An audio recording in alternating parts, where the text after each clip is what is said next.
Hello everyone, welcome to English Shorthand classes. Dictation will be start in 5 seconds. Start. Sir, I am a great believer in the public sector and I have often said in this house that public ownership can take many forms, that it is not necessary for us to think in the old terms of complete nationalization. The British Labour Party has on this question done a great deal of hard thinking, and I would therefore say that it is a little disappointing to find that the returns from our public sector concerns are on the low side. Actually, I do not think that the public sector concerns should be condemned for that reason. They are new to their jobs. What about the returns that the private sector concerns give in the first few years of their existence? But we should have a high standard of efficiency in our public sector concerns, and we should make them yield good returns. If that is done, it will be possible for us also to reduce the burden of taxation on all classes of the community. I do not say that the public sector concerns should be run from a commercial point of view only. Profit is one of the things they are meant to yield. I would in this connection say that I would like our employees, I mean the poorer classes of our employees, to be associated in some way with the management of our public sector concerns. So far as our private sector undertakings are concerned, I have been thinking in terms of co-ownership. I think I said this last year and perhaps I am repeating it again. I think our employees should be made, or rather they should be regarded or should be given the status of shareholders, and they should have a voice in the management of the concerns they are running. They should have a voice in selecting the directors who shall run the concerns for the country. They should have the opportunity to rise to positions of managerial importance in the concerns with which they are connected.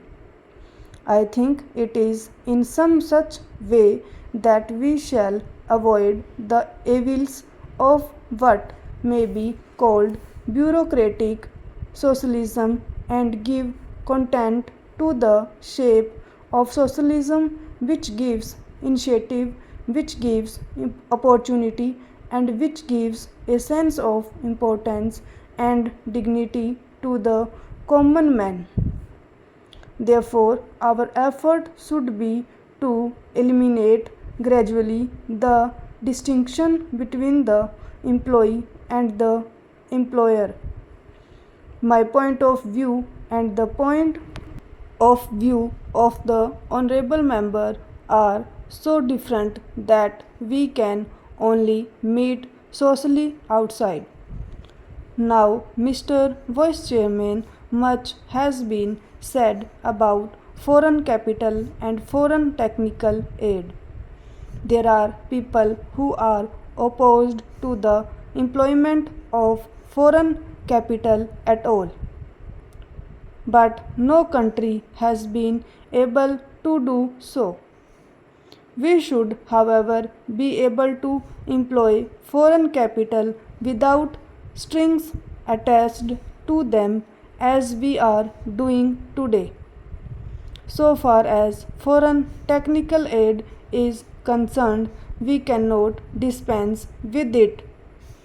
I would like to say that there is a tendency in our country to be content with the second best or the third best. I think that is an unfortunate tendency we have in the world of technology and in the world of science a great deal to learn from foreign countries. We have to learn a great deal from the United States of America and the Soviet Union and also from France and other countries, and we should be humble in our approach towards this problem. We should be prepared to give to our managerial staff opportunities of acquiring technical knowledge and technical skill in these countries. I will finish in less than a minute. There is this question which has assumed great importance, namely the question of price control. I know this subject raises some difficult questions.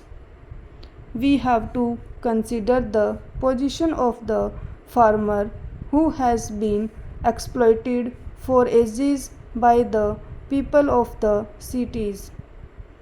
But we have also to think of our people in the cities, all of whom are not rich. Many of them have to lead very humble lives, and the rise in prices, the rise in the cost of living, particularly in urban areas, is becoming very high. It is therefore necessary for us to have some system of price control. We should have a price stabilization board which should be able to regulate prices in such a manner that they are fair to the farmer and they are also fair to the consumer in the towns. We should eliminate as far as possible the middleman.